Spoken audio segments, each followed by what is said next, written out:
안녕하세요. 성공예감 이대호입니다.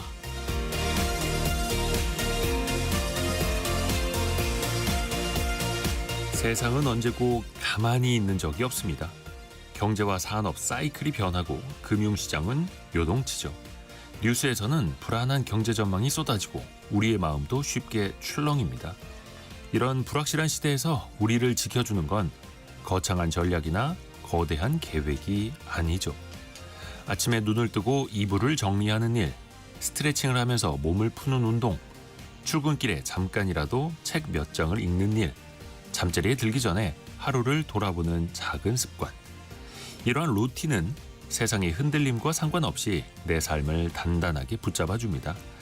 운동선수들이 관중의 수와 전날 경기의 승패에 상관없이 다음 날 또 훈련을 시작하듯이요. 작고 단순해 보일지라도 매일 하는 루틴이 나 자신을 지키는 힘이 될 겁니다. 철학자 아리스토텔레스는 말했습니다. 우리는 반복하는 것의 총합이다.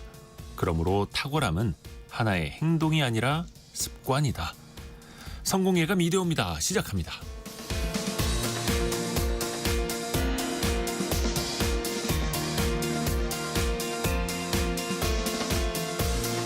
안녕하세요. 이대호입니다. 8월 28일 목요일 아침 오늘도 함께 해주셔서 감사합니다. 3052님이 하루의 시작은 성공예감입니다. 이렇게 벌써 문자로 보내주셨네요. 고맙습니다. 또 여러분과 샵 9730 그리고 또 KBS 콩에서도 계속 대화 나누시죠. 퀴즈도 나갑니다. 선물도 드릴 수 있고요. 이번 한미 정상회담을 계기로 양국의 기업들이 조선, 원자력, 항공, 광물 등등 다양한 분야에서 협력 방안을 발표했죠. 대표적으로 HD 현대 또 삼성중공업은 미국과 군함 정비 사업을, 또 한국 수력 원자력과 두산 에너빌리티는 소형 모듈 원자력 그 SMR 건설과 관련된 협력을 하기로 했고요. 대한항공은 보잉으로부터 항공기를 100대 넘게 사겠다 이런 발표를 하기도 했죠. 정식 계약은 아닙니다만 협력을 약속하는 사전적인 합의 문서가 있습니다. 뉴스를 보면 이걸 체결했다 이런 것들 많이 나오는데요. 향후의 협력 방향과 의지를 공식적으로 기록하는 문서죠. 양해각서라고 우리는 많이 부릅니다. 알파벳 세자로 뉴스에도 많이 나오는데요. 그 약자를 보내주시면 됩니다. Memorandum of Understanding의 약자인데요. 계약서는 아니고 손가락 걸고 약속하는 그런 의미에 더 가깝습니다. 그 알파벳 세자를 보내주시면 됩니다. 짧은 문자 50원, 긴 문자 100원이 되는 샵 9730 또 KBS 콩으로 보내주시면 되고요. 추첨을 통해서 다양한 선물을 보내드립니다. 또 KBS 콩, 또 유튜브를 통해서도 함께 하실 수 있고요. 성공예감 이대호입니다. 자주 검색하시면 성공이 가까워집니다.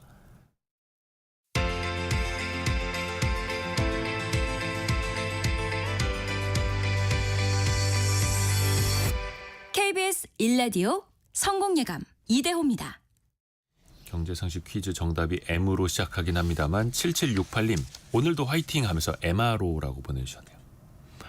MRO는 요즘에 그 조선업에서 많이 나오죠. 유지, 관리, 보수를 뜻하기도 하는데 약간의 좀 차이가 있습니다. 자, 오늘의 경제 뉴스 알고란의 고란 기자와 함께합니다. 안녕하세요. 네, 안녕하세요. 미국장 전체적으로는 좋았더라고요. 네, 상승 마감했습니다. 다우 0.32, S&P 500 0.24, 나스닥 0.21. S&P 500은 별 이상이 없으면 연일 신고가 행진을 하고 있죠. 네. 엔비디아 실적 발표가 장 마감된 뒤에 했어요. 그러니까 엔비디아 실적이 괜찮을 것 같아라는 기대감에 상승 마감했습니다. 네. 전체적으로 상승 마감했고 방금 말씀하신 것처럼 지난 미국장에서 가장 주목됐던 건 역시 엔비디아 실적이었어요. 장 마감 후에 나왔는데 네. 나쁘지 않았죠.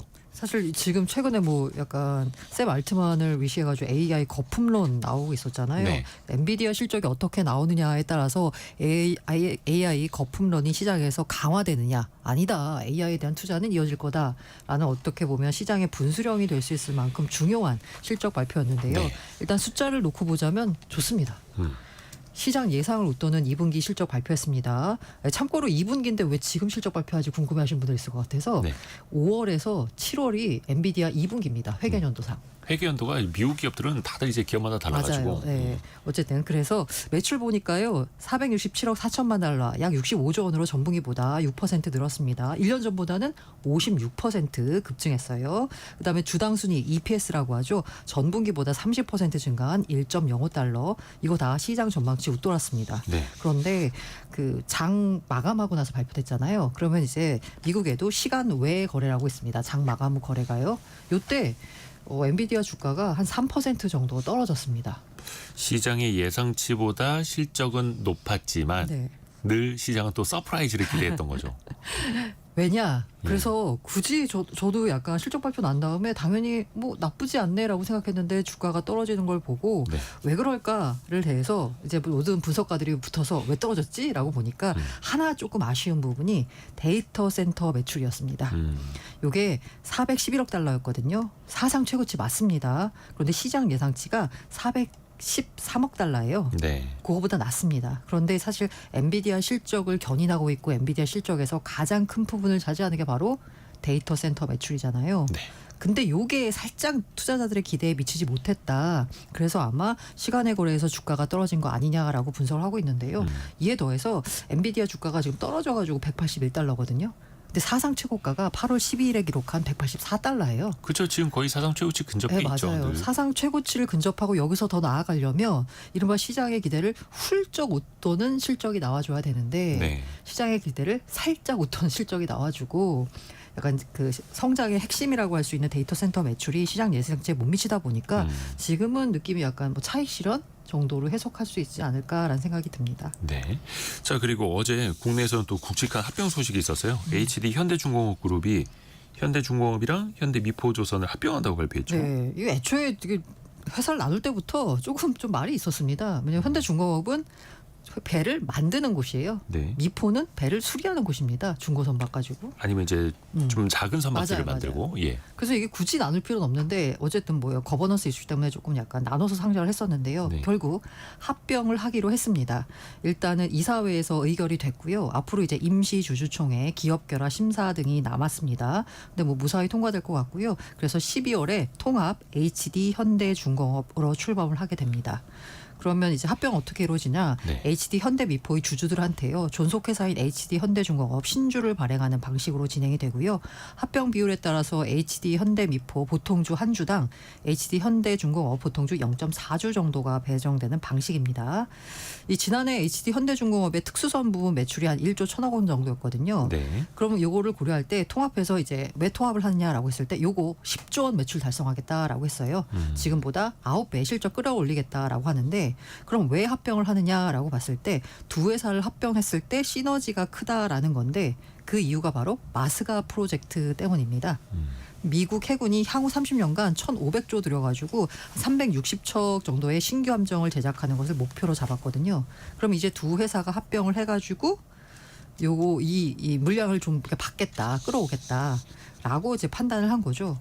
그래서 영국의 군사 전문지 제인스에 따르면요, 35년까지 예상되는 글로벌 함정 신규 계약 시장 규모가 약 500조 원 정도 됩니다. 여기에 이제 본격적으로 뛰어들어서 이제 그 시장을 장악하겠다라고 볼 수 있습니다. 현대중공업과 현대미포조선을 합병을 해서 현지 투자도 그렇고 수주도 그렇고 특히 이제 군사 부문에서 조금 더 힘을 내보겠다 이런 취지로요. 중공업이 군사 함정 관련한 라이센스가 있어요. 네. 근데 미포는 주로 수리를 많이 하잖아요. 그 두 개를 합치면 군사 신규 받고 그 다음에 MRO까지 이제 승격할 수 있고. 종합적으로. 네네. 자, 그리고 현대제철의 하도급사 노조가 현대차 그룹인 정의선 회장을 상대로 고소장을 냈어요. 요거 배경이 되는 거는 뭐 많이들 들어보셨겠지만 노란 봉투법입니다.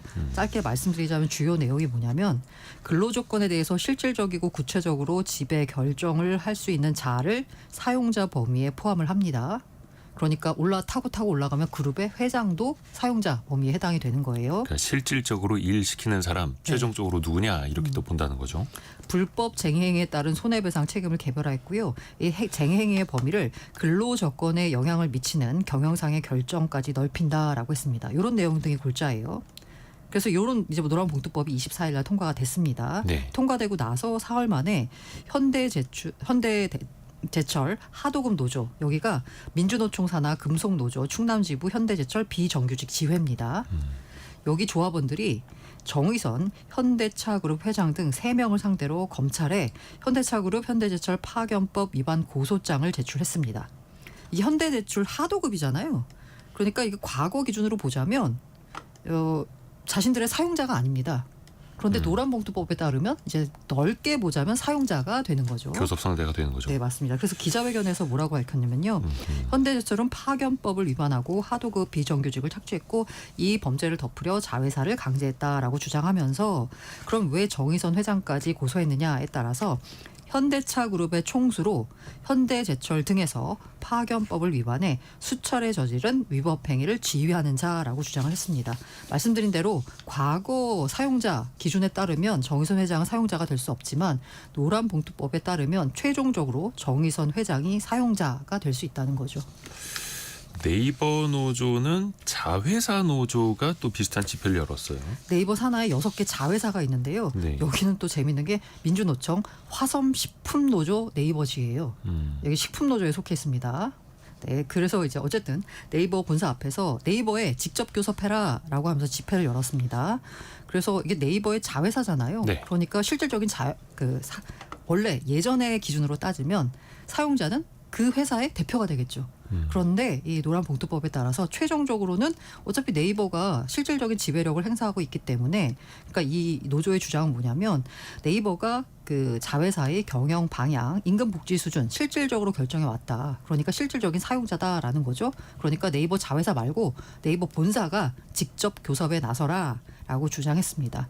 아까 말씀드린 거는 이제 그 정의선 회장 등을 고소한 조치고요. 어제 열린 건 집회거든요. 네. 이걸 보자면 노란봉투법이 국회를 통과한 이후 처음으로 이 집회가 열린 겁니다. 그래서 이제 또 관심을 받은 거고요. 그래서 뭐 여러 가지 이제 임금 관련된 이제 관련돼서 이제 집회를 연 건데 그러면 이런 생각을 하실 거잖아요. 아, 노란봉투법이 통과됐으니까 이렇게 집회를 무분별하게 여는 거 아니야? 라고 걱정을 하실 텐데요. 네. 사실 요걸 좀 보자면 이들 6개 자회사 노조가요. 이미 지방노동위원회, 중앙노동위원회 조정을 거쳐서 쟁의권을 얻은 상태입니다. 이미 법 통과 전에. 네, 맞아요. 네이버 노조가 11일 임금 교섭과 단체 교섭 체결을 요구하면서 집회를 개최했고 그러면서 이제 중간에서 지방노동위원회, 중앙노동위원회에다가 다 얘기를 한 거예요. 얘기를 해서 너네 집회를 열어도 좋다라고 허가를 받은 상태에서 집회를 연 겁니다. 역시나 이유는 뭐냐면 노란봉투법이 사용자 범위를 협력업체 근로자의 근로조건에 대해서 실질적이고 구체적으로 제정해야 할 수 있는 자, 그러니까 네이버 본사다. 그러니까 네이버 본사가 계열사와 직접 교섭에 나서야 한다라는 거고요. 사실 이 네이버가 아까 제가 화섬식품 노조라고 네. 말씀을 드렸는데 사실 IT 회사잖아요. 네. 그러다 보니까 주변에 있는 IT 회사들이 다 모여가지고 지켜봤대요. 한글과 컴퓨터 노조, 카카오 노조 등이 참석해서 네이버 노조를 지지하는 목소리를 냈습니다.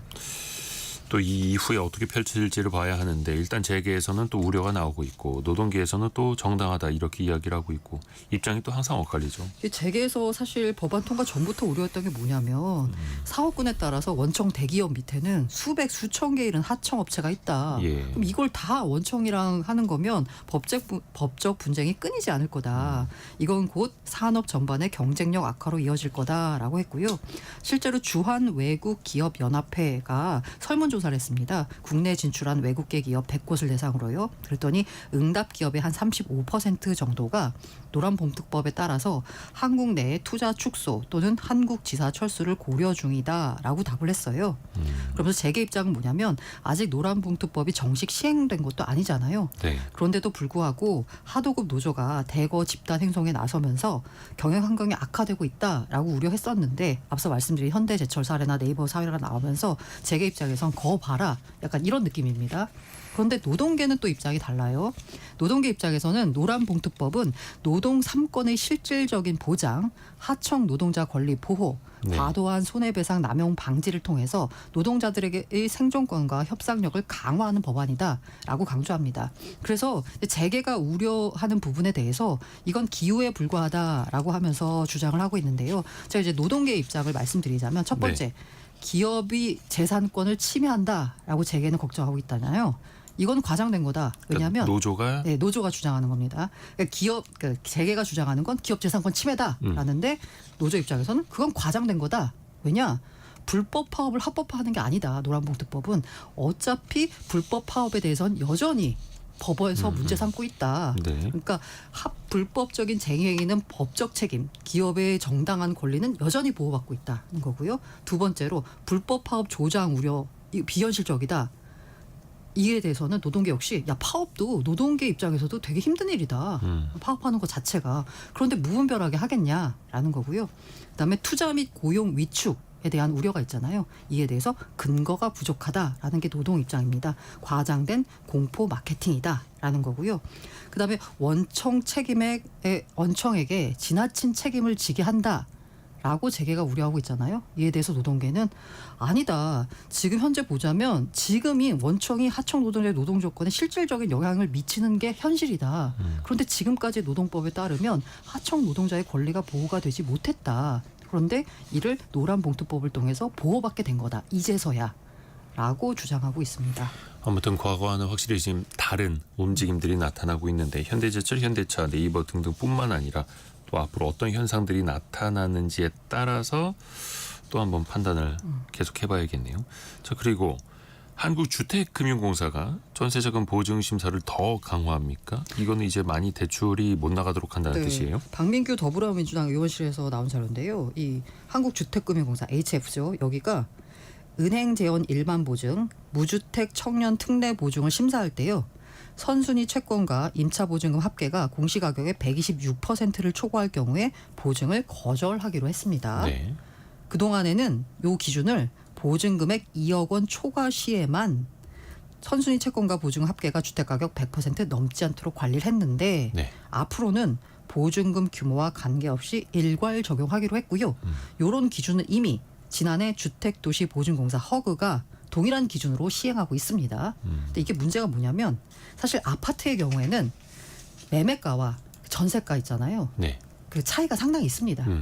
때문에 이 전세 보증의 그 전체를 합쳐도요. 그 사실 매매가 부분은 상당히 못 미쳐요. 네. 이 문제가 되는 게 뭐냐면 빌라. 전세가와 매매가가 거의 붙어 있거든요. 그런데 요거를 선순위 채권 보증금 합계가 주택가격 100% 넘지 않도록 하면 빌라 주인이 약간의 은행 대출 끼고 있어요. 거기다가 전세를 하고 있어요. 그럼 두 개 합치면 주택 아마 매매 가격의 100%를 넘는 경우가 꽤 많을 겁니다. 네. 그럼 이분들 같은 경우에는 보증을 못 받으니까 대출을 못 받게 되는 거죠. 네네. 그러다 보니까 이렇게 되면 역전세난 나는 거 아니냐라는 우려가 나오고 있습니다. 그래서 이 제도 충격을 완화할 보완책이 필요하다는 목소리가 나오고 있습니다. 그리고 1인 가구가 처음으로 1,000만 세대를 돌파했어요. 데이터가 네. 나왔네요. 그렇습니다. 전체 지난해 세대수를 보면 2,400만 세대 정도 되거든요. 네. 5년 전보다 100만 세대가 늘었고요. 그런데 1인 가구가 지난해 기준으로 1,012만 세대. 처음으로 1,000만 세대 돌파했습니다. 그러다 보니까 전체 세대 대비 1인 가구 비중이 42%로 늘었어요. 그리고 1인 가구 증가는 누가 주도했냐? 고령층이 주도했습니다. 60대 이상 고령층 차지하는 비율이 39%. 그런데 옛날에 보통 가구라고 규정됐던 4인 가구 있잖아요. 네.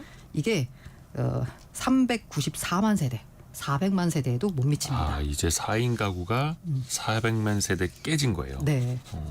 그리고 저희 인상적이었던 게 우리 고령화 심각하다라고 하잖아요. 네. 65세 이상 고령 인구가 1,000만 명 넘어선 20.7% 이러면 이제 초고령화 사회가 된 거고요. 우리나라는. 네, 그렇죠.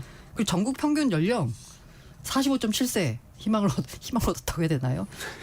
평균입니다. 네. 아, 고란 기자 딱 이제 평균 나이예요? 점점 올라갑니다. 이제 평균 연령이 45.7세. 아직 내가 늙은 건 아니구나 라는 생각이 들었습니다. 반갑지만 반갑지 않은 않은 소식이기도 해요. 알고란의 고란 기자 함께했습니다. 고맙습니다. 네, 감사합니다.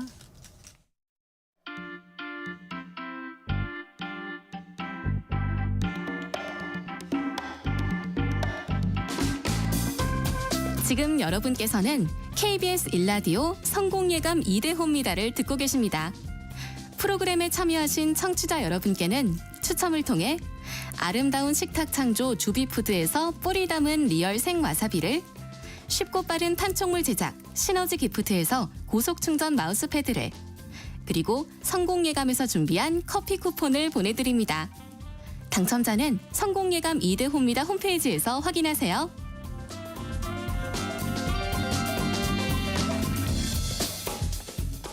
경제상식 퀴즈 한 번 더 내드립니다. 알파벳 세 자를 맞춰주시면 되는데요. 계약은 아니고요. 문서로 뭔가 합의하는 걸 말합니다. 양해각서인데 뉴스에도 그냥 이 알파벳 세자로 많이 등장을 하죠. 최근에 한미 정상회담에서 각 기업들이 많이 또 동반을 해서 다양한 분야에서 이걸 체결하고 왔죠. 7582님이 뭐예요? 라고 보내셨는데 비슷해요. 예. 그리고 장명환님은 저희 회사도 검진병원과 이걸 체결했어요 라고 알려주셨고요. 94영호님 나도 집사람과 술 안 먹기로 이걸 체결했습니다 라고. 안 지키신다는 거 아닙니까? 이게 법적인 구속력이 없어가지고요. 예, 7179님 안 지켜진 경우도 여러 번 봤습니다. 이렇게 또 보내주셨네요. 국가나 기업 간 협력에서 큰 방향을 합의할 때 자주 사용됩니다. 이 알파벳 세자를 맞춰주시면 됩니다. 짧은 문자 50원, 긴 문자 100원이 드는 샵 9730, 또 KBS 콩이 열려 있습니다.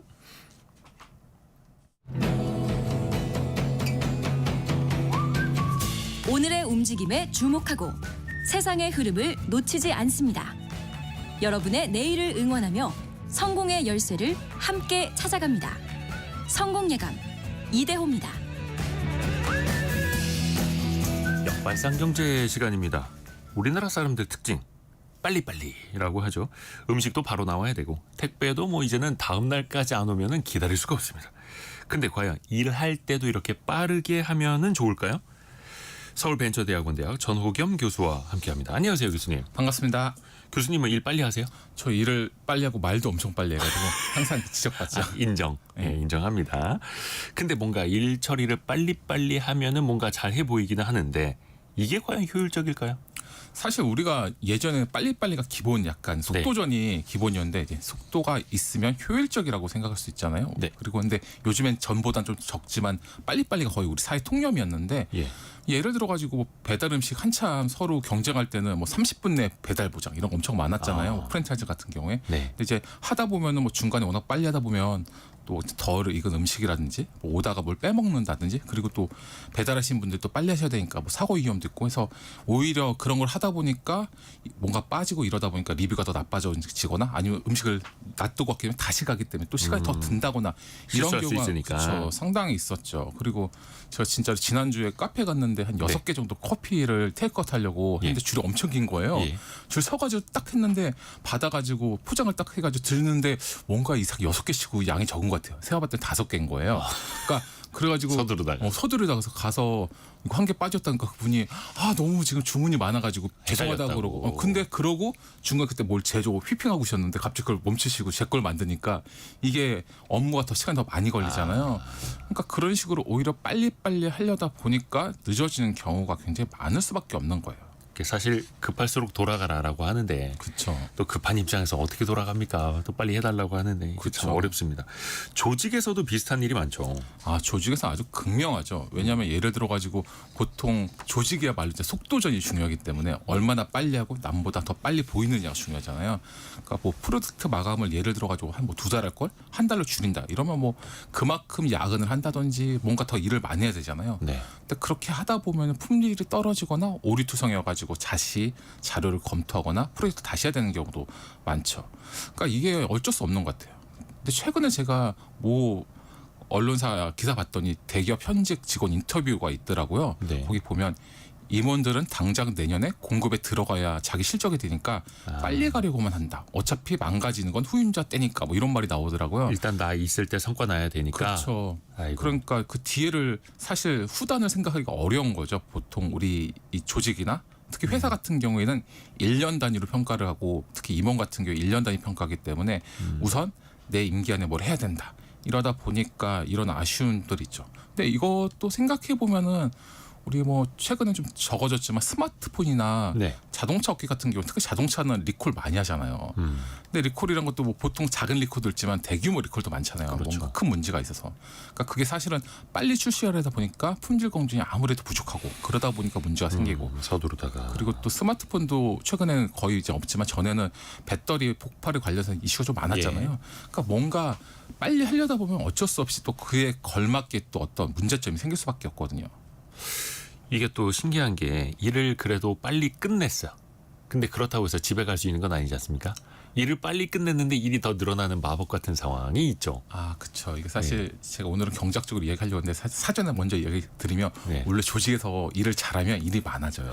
왜냐하면 계속 일 많이 시키게 되거든요. 일 잘하고 빨리 한다고. 그렇죠. 근데 이게 또 경제학적으로도 이게 있더라고요. 그러니까 속도가 빨라지면 이제 그만큼 더 많은 일을 처리할 수 있잖아요. 네. 그러다 보니까 새로운 수요가 창출되는 거죠. 아, 일 잘하네, 더 해봐. 그렇죠. 그렇게 되는 거고, 기존에 처리하지 못했던 일도 추가되는 거죠. 야, 이거 못했는데 너 잘하겠다, 이것도 해봐. 이러니까 추가적으로 막 일이 벌어지는 거죠. 그리고 기술이 좀 빨라지면은 개별 작업의 속도는 빨라질 거 아니에요. 근데 일의 양이 줄지 않는 거죠. 근데 이거를 제본스의 역설이라고 해가지고 있더라고요. 이게 뭐냐면 기술이 발전하면 일이 줄어들 거라 생각하지만 오히려 수요가 폭발해서 더 바빠진다는 거거든요. 이 제본스 역설은 1860년대에 영국의 경제학자 윌리엄 제본스가 제시한 개념인데요. 이제 19세기에 이제 석탄이 효율성이 엄청 높아졌나 봐요. 네. 그러니까 효율성이 높아지면 당연히 적게 쓸 거라 생각했을 거 아니에요. 또 오히려 소비량이 엄청 는 거예요. 또 효율성이 좋아지면 더 많이 쓰게 되는 거죠. 또 생각해 보면 제가 2000년도 1990년대 후반에 윈도우가 이제 나오고 이제 더 편리하게 되고 이제 컴퓨터가 보편화되면서 그때 무슨 이야기가 있었냐면 이제 더 이상 종이를 사람들이 거의 안 쓸 거다 모니터로 보니까. 하지만 컴퓨터가 보편화되고 아시다시피 종이 지금 엄청 프린트하잖아요. 훨씬 더 많이 쓰게 됐죠. 그렇죠. 뭐 태블릿 나왔다고 하지만 사람들 아직도 종이로 보고 있거든요. 그러니까 이런 식으로 결국 기술의 진보가 자원 소비 등을 더 오히려 끌어들이는 거죠. 근데 뭐 이런 경우만 있는 게 아니라 사실 직장이나 회사 같은 경우에서 뭔가 소통을 잘하고 싶어서 이메일이나 메신저 같은 거 도입 많이 했잖아요. 그래서 사내 메신저도 많고 네. 사회 메신저도 많은데 이러면 업무가 빨라질 거라고 생각했지만 실제로 회사에서 일해보면 메일이 있기 때문에 이 메일 가져가지고 회신하죠. 거기다 보고할 때 위에 라인 한 명만 놓는 게 아니라 협력으로 해서 여러 명 넣잖아요. 네네네. 그럼 그것도 보고 또 누가 와가 또 한마디 한다고요. 그럼 이러다 보면 업무량이 폭증하는 경우도 많거든요. 그렇죠. 그러니까 기술의 발전이 꼭 좋은 것만은 아니다. 이 기술의 발전으로 업무나 일이 꼭 줄어들진 않다. 그러네요. 또 이제 속도가 빨라지면 생산량이 늘어날 수는 있겠으나 거기 또 부대하는 일들도 더 또 많아지는 거고요. 그럼 또 반대로 뒤집어서 직원한테 일 천천히 해라. 여유롭게 생각하면서 꼼꼼하게 해봐라라고 하면 과연 성과나 효율이 좋아질까요? 그렇죠. 사실 그래가지고 이게 좀 약간 그래 빨리빨리 하면은 네. 안 좋으니까 여유 있게 좀 해보고 천천히 해봐 이러면은 잘 될 것 같지만 또 그렇지 않은 경우가 있죠. 그 영국의 역사학자이다 경영 연구자인 노스코트 파키슨이 되게 유명한 파키슨의 법칙이라고 있거든요. 너무 유명한데 이 법칙은 이제 공무원의 수와 업무량은 아무 관련이 없다 뭐 이런 내용인데요. 그러니까 파키슨이 그 한때 영국의 해군 조직에서 일할 때 보니까 관료제 병폐를 본 거예요. 네. 그러니까 뭐냐면 항상 조직은 커지는데 그 일이 안 주는 거예요. 그러니까 쉽게 말해가지고 조직이 크더라도 그에 맞게 일이 새로 생긴다는 거죠. 아마 직장에서 들으시는 분들도 공감할 거예요. 그러니까 일이 너무 많아서 사람 하나 더 뽑아달라고 해서 더 뽑았는데 일은 줄지 않는. 그렇죠. 사실 이거는 이 조직생활 해보면 다 아시겠지만 사람을 뽑는 순간부터 위에서 야 이제 사람 뽑았으니까 이것도 해보고 저것도 해봐 그렇죠. 하기 때문에 그렇게 되죠. 일도 일고 저 일도 늘고 하다 보면 오히려 네. 사람 뽑을 때마다 더 일이 느는 희한한 일이 벌어지죠. 항상 사람이 모자라다고 그쵸. 하고. 예. 그래서 이제 우리가 또 특히 이제 흔히 백수가 과로 산다 이런 말 있잖아요. 근데 만약에 단순히 이게 우스갯소리가 아니라 시간이 많으면 이 시간을 사람이 한없이 늘려가지고 쓰는 경우가 있대요. 네. 그러니까 사실 이런 거 보면 꼭 적은 인원이 간단히 할 일도 나중에는 사람이 많아지면 더 복잡하게 하고 이렇게 되는 경우가 있는 거죠. 그러면은 너무 빨라도 안 될 것 같고 너무 느려도 안 될 것 같고 이거 속도를 어떻게 적당히 조절합니까? 어떻게 해야 됩니까? 그래서 사실은 너무 빨라도 문제고 아까 파키슨 법칙처럼 너무 여유가 있어도 문제고 사실 둘 다 어떻게 보면 생산성을 떨어뜨리는 네. 점에서는 결국 다 비효율의 또 다른 그럴 수 있어요. 얼굴뿐이거든요. 네. 그러면 우리가 가장 어려운 거긴 한데 적정 속도를 찾아야 된다. 그게 뭘까? 근데 제가 사실 뭐 직장 생활을 하거나 외부에서도 그렇고 뭐 또 적당히 해라, 뭐 꾸준히 해라 이런 말 많이 하잖아요. 네. 근데 사실 적당히가 어느 정도인지 알맞게가 어느 정도인지 꾸준히란 게 그럼 도대체 얼마 정도가 꾸준인지 이거에 대해서는 사실 기준이 없잖아요. 근데 말만 이렇게 할 뿐이지 가장 맞히기가 어려운 단어잖아요. 그러니까 이런 거 같은 경우에는 실질적으로 실행 단위를 구체적으로 다 담을 필요가 있는 거죠. 조금 더 구체적으로. 왜냐하면 이거는 사실 그 전체적인 평균이라는 건 존재하지 않거든요. 사람마다 다르고 조직마다 다르기 때문에. 그래서 예를 들어가지고 뭐 조직이다 이러면 우리 조직은 예를 들어서 뭐 10일 요를 만들겠다 이러면 10일 동안 보고를 하는데 처음 시작할 때 초안은 5일 차에 보고를 하고 그리고 중간 검토는 7일 차에 하고 최종보는 10일 차에 한다 이런 식으로 하면 이 기간이 딱 나눠져 있고 네. 정확히 또 중간에 한번 검토를 하기 때문에 아무래도 빨리 하면서 실수도 줄일 수 있고 그리고 중간에 검토를 하기 때문에 커뮤니케이션이 가능하기 때문에 또 다시 일을 해야 되는 이런 걸 줄일 수가 있는 거죠. 그래서 우리 속담에 쇳불도 당김에 빼란 말 있잖아요. 네, 네. 저는 솔직히 전에 단김이라고 그러니까 달았으니까 바로 빼라는 소리인 줄 알았어요. 근데 그게 그 뜻이 아니라 쇳불을 뽑을 때 이제 불로 뜨겁게 달궈가지고 이게 흐물흐물해질 때 뽑아야 된대요. 그러니까 사실은 이 내용이 이게 어느 정도 때가 딱 되면 그때 적절할 때 끝맺어라 이 뜻이라고 하더라고요. 아하. 그런 것처럼 우리가 어떤 적당한 때를 기다려서 하는 게 중요한 거죠. 그리고 또 이게 직장인이나 자영업 하시는 분들뿐만 아니라 학생들한테도 적용이 될까요? 아 그렇죠. 이거 사실 학창 시절에 가장 많이 하는 게 우리 보통 시험 중간고사, 기말고사 네.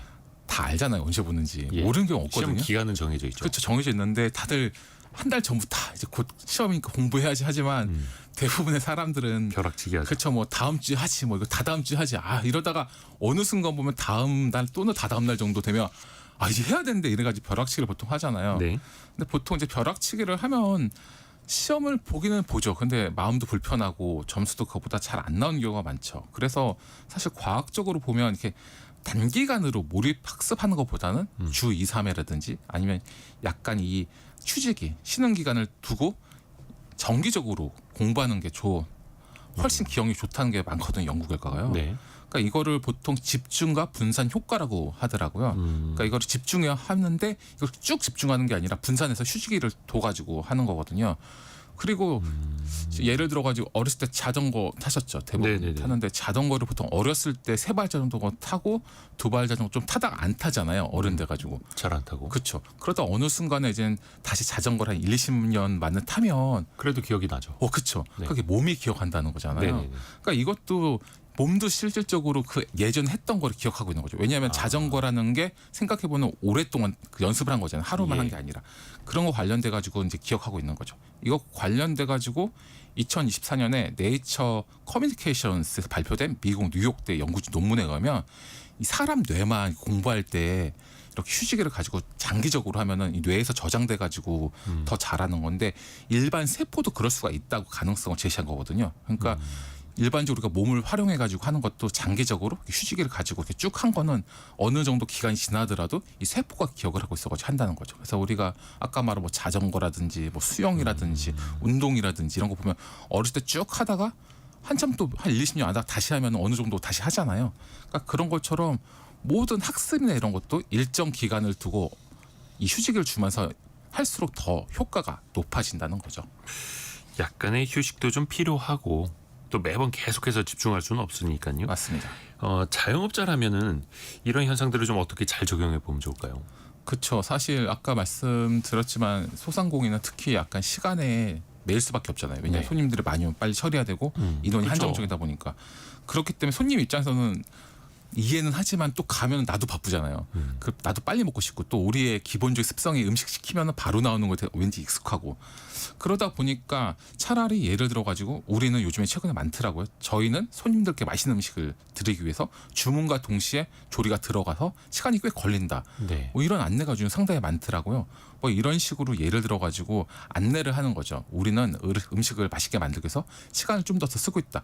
그러면 예를 들어서 나는 점심시간 짧어 이러면 사실 그 식당이 아니라 다른 식당 가서 먹을 수도 있고 와서 먹으면서 오늘은 여유도 있고 저 음식이 맛있으니까 가서 좀 기다려도 돼 하시는 분은 더 많이 오니까 궁극적으로 보면은 장기적으로 보면 단골을 유치할 수 있는 유인일 수도 있는 거죠.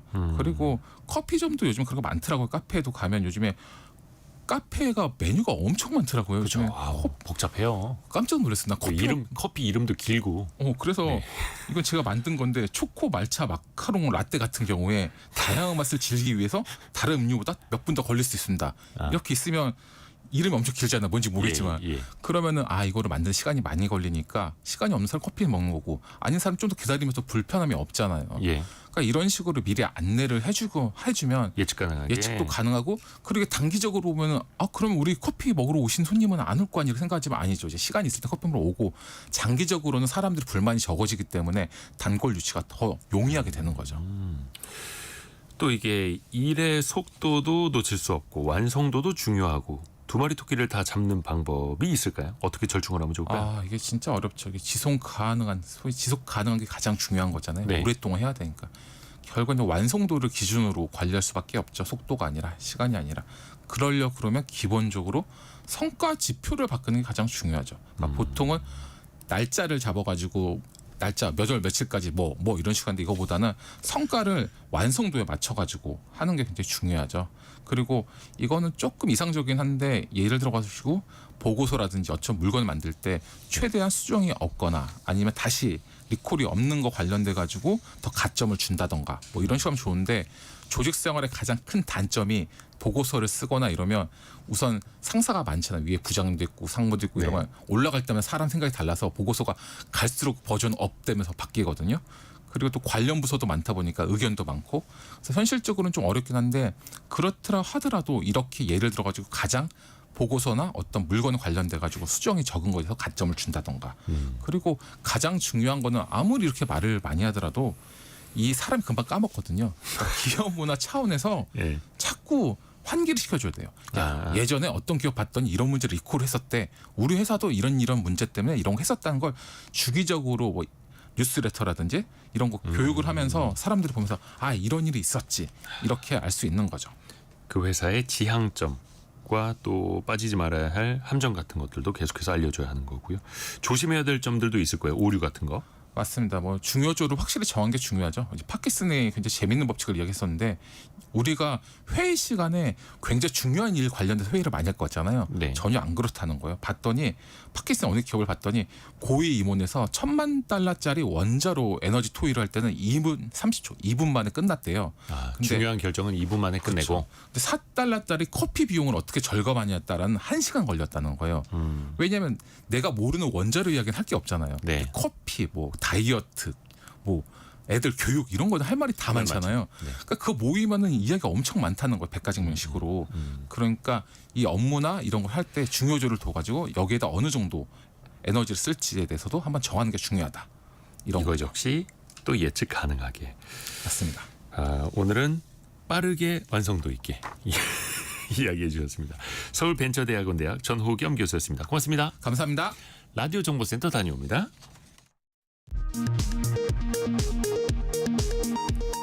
이재명 대통령이 3박 6일간의 미국, 일본 순방 일정을 마치고 오늘 새벽 서울공항을 통해 귀국했습니다.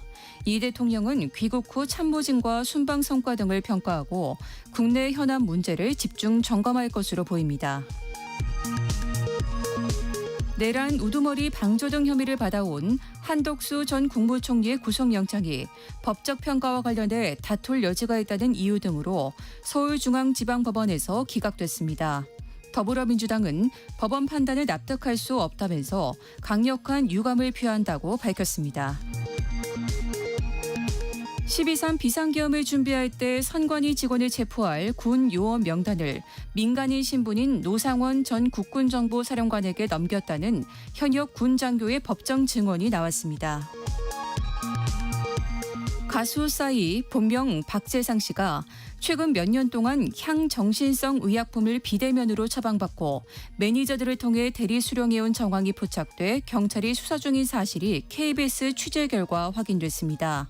싸이 소속사 측은 싸이가 수면제를 대리 수령한 점은 명백한 과오이자 불찰이라며 사과했습니다. 지금까지 라디오 정보센터 뉴스 정한나였습니다. 성공예감 이대호입니다. 함께하고 계시고요. 9시 44분 흘러가고 있습니다. 혹시 여러분은 그런 적 없으십니까? 왜 속담에도 있지 않습니까? 사촌이 땅을 사면 배가 아프다. 뭐든 이제 비교되는 세상이기는 한데 남 잘 되는 소식을 들으면 시기 질투가 나는 경우 있기는 있죠. 심리학개론 시간에 같이 한번 또 깊이 새겨보시죠. 생각해보시죠. 연세대 이헌주 연구교수와 함께합니다. 안녕하세요. 네, 안녕하세요. 교수님 어디 질투 좀 하세요? 아유, 그럼요. 그러세요? 질투는 전혀 안 하실 것 같은데? 질투는 굉장히 보편적 감정이죠. 아, 네. 나쁜 것만은 아니고 네. 하나씩 들어가 볼게요. 네. 왜 우리가 시기와 질투 이렇게 붙여서 많이들 이야기를 하잖아요. 그렇죠. 근데 이게 심리학적으로 차이가 있는 거예요? 일단 이제 비슷하게 쓰이긴 하는데 네. 엄밀하게 보면 좀 차이가 있기는 해요. 먼저 이제 질투에 대해서 이야기를 해보자면 네. 사실 질투는 무지무지 보편적 감정이고요. 이걸 정의를 해보자면 자신이 가진 것 있잖아요. 네. 혹은 가지려고 하는 것, 뭐 음. 차지하려고 하는 것, 네. 그런 것을 제3자에게 잃을까봐 두려워하는 감정입니다. 아, 저거 내가 가져야 하는데 네. 혹은 내 것을 네. 빼앗길까 봐. 뭐 예를 한번 들어볼까요? 네. 만약에 뭐 제가 이제 만약에 20살로 돌아갔다고 한번 해보죠. 네. 그 20살 이제 파릇파릇한 나이에 어떤 여성을 굉장히 제가 좋아하는 거예요. 네네네. 근데 그 여성은 제 친구를 좋아하는 것처럼 보여요. 아, 그럼 그게 질투. 그러면 이제 질투가 나는 거죠. 옛날에 질투라는 드라마가 있었던 것처럼. 딱 그거네요. 그렇죠. 근데 이제 그 친구가 예. 저한테 와서 야, 내가 너한테 할 말이 하나 있어. 이런 얘기를 하는 거예요. 네. 그러면서 사실은 그 여자가 제 친구한테 가서 뭔가 속닥속닥거리고 했던 말이 네. 야, 걔가 널 좋아해서 나한테 연결해 달라더라. 오, 반전이네요. 이렇게 말하면 예. 모든 질투가 싹 내려가는 그런 경향이다. 예, 영화처럼. 네. 그게 질투. 네. 시기심은 사실 타인이 가진 것을 부러워하고 소유하고 싶어하는 감정입니다. 그러니까 좀 더 공격적인 성향을 띠고요. 사실 정신분석적으로 보면 조금 더 원초적이고 파괴적인 감정이라고 이야기를 합니다. 예를 들어서 이런 겁니다. 질투는 질투의 대상인 가방이 있다고 한번 해볼게요. 가방. 그럼 그 가방을 주면 그 질투는 끝납니다.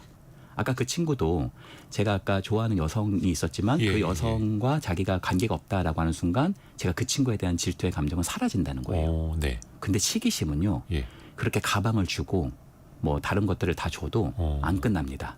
그 대상이 파괴될 때까지 사실은 멈춰지지 않는 감정이라고. 그게 계속 미워하는 거예요? 그렇죠. 그 대상을 잘 되는 꼴 자체가 싫어. 그렇죠. 쟤 망했으면 좋겠어. 네네. 그러면 그 사람이 나보다 조금 더 안 좋아질 때까지 계속 그렇죠. 그 파괴적으로. 사람이 굉장히 안 돼서 어떻게 보면 좀 망가졌을 때 쌤통이다. 이런 희열감이 있다라고 정신분석에서 얘기하기도 하죠. 아, 그러니까 시기심이 훨씬 더 무서운 거네요.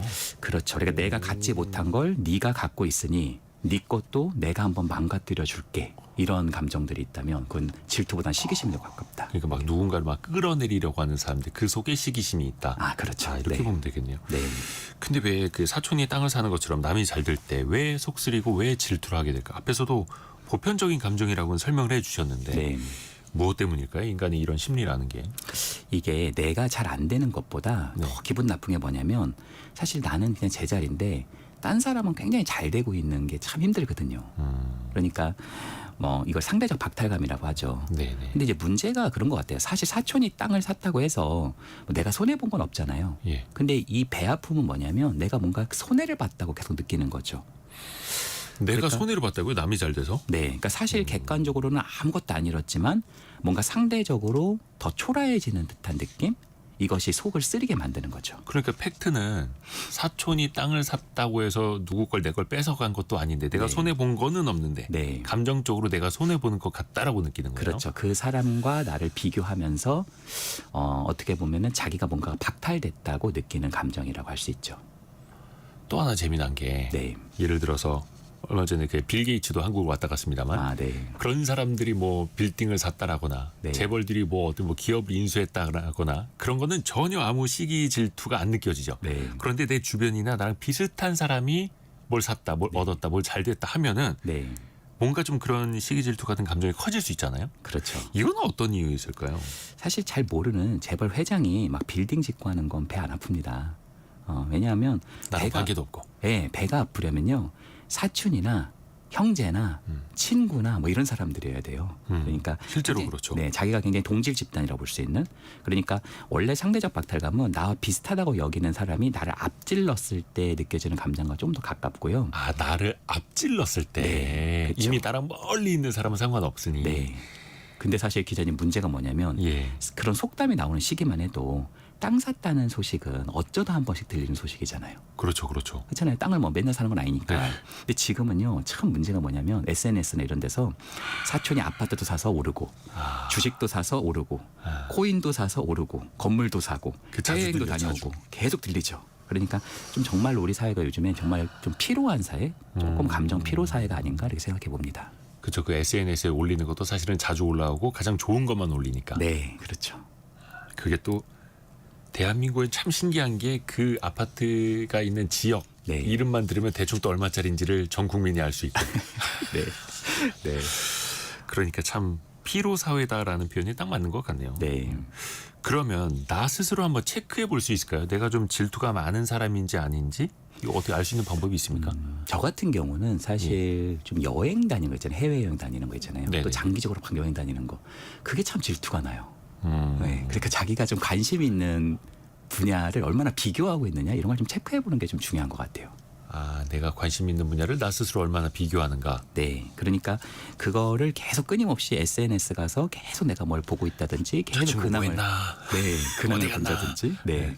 그러니까 내 성적보다 남의 성적에 더 관심이 많다? 그럼 그 사람을 질투하고 있을 가능성이 크고요. 내 가방보다 저 사람 가방에 더 관심이 많다? 그러면 그것도 질투에 조금 더 가까울 수 있고요.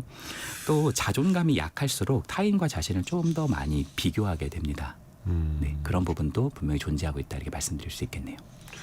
내가 가진 것에 사실은 집중해야 행복한데 네. 남이 가진 것에 더 많은 관심을 갖고 있으면 당연히 질투하고 있는 거고. 네, 이거는 아마 많은 분들이 그래도 깨달으실 수 있을 것 같아요. 네, 내 마음속에서 뭘 어떻게 꿈틀대고 있는지는 네. 느껴지니까요. 네, 그리고 지금 속보가 나왔는데 오늘 한국은행 금융통화위원회가 열리죠. 기준금리 연 2.5%로 동결됐다. 다시 한번 2.5%로 동결을 했다라는 속보 알려드리고요. 시장의 예상치가 한 70, 60%는 동결될 것이다라고도 채권 전문가들도 봐왔었기 때문에 크게 뭐 이변이 있는 것 같지는 않습니다. 이 이후에 미국의 또 연준에서 어떻게 금리를 결정하느냐가 그 이후에 금통위 결정을 좌우할 수 있을 것 같고요. 일단 오늘 금통위에서는 기준금리를 연 2.5%로 동결했다라는 소식 한 번 더 알려드립니다. 자, 그리고 어떤 사람들은요. 우리 이제 질투 시기에 대해서 이야기를 하고 있었는데 네. 이런 질투심이 사실은 그것도 좋아하는 거야. 사랑의 감정이야. 막 네. 이렇게들 보기도 하지 않습니까? 이거 네. 맞는 말입니까? 질투를 사랑하고 연결해서 이야기해 보면 예. 기본적으로 내가 소중히 여기는 대상을 타인에게 뺏길까 봐 두려운 거잖아요. 네. 그래서 보통 사랑하는 사람들끼리 많이 발생을 해요. 그래서 사실 우리는 질투가 아예 없다. 꼭 좋은 것만 아닌 것 같아요. 그러니까 좋아하는 사람한테 내가 느끼기도 하는 거니까요. 그렇죠. 질투는. 그렇죠. 왜냐하면 그건 오히려 애정이 있다는 신호거든요. 근데 이제 반대로 과도한 질투는 오히려 사랑과도 멀어지게 할 수 있습니다. 왜냐하면 이 질투가 과하게 되면 불안해지고 네. 소유욕을 증폭시키고요. 불신을 형성시키고요. 그러다 보니까 더 집착하게 되고 어떤 네. 면에서는 좀 더 통제하거나 권력 이슈로 나오기도 하거든요. 그래서 아. 사실 저는요. 성숙한 사랑에게서 가장 중요한 것은 질투보다는 안정감과 신뢰가 아닌가 그렇게 생각을 해봅니다. 왜 기자님 그런 거 있잖아요. 네. 우리가 얼마 안 된 연인들이 사랑한다고 할 때는 가슴 뛰고 막 질투하고 그런 것도 있을 수 있잖아요. 네. 뭔가 이 사람하고 있으면 로맨틱한 감정도 느끼고. 근데 꼭 그것만이 사랑은 아니거든요. 우리가 만약에 부부 생활을 15년, 20년 했다고 했을 때 막 로맨틱한 감정이 있지는 않지만 아, 그렇죠. 그 사람과 함께 있으면 편안하고 안정감을 느끼는 거. 네. 그건 역시도 사랑이 굉장히 중요한 부분이다 이렇게 말씀드리고 싶네요. 그렇죠. 그게 진짜 오래 갈 수 있는 거고. 네. 일단은 내가 질투를 느낀다라는 것부터 내가 깨달으면은 되는 거고. 네. 그리고 아까 어디더라? 김준호님은 옆집 부부가 다정하게 손잡고 외출 시에 질투나요.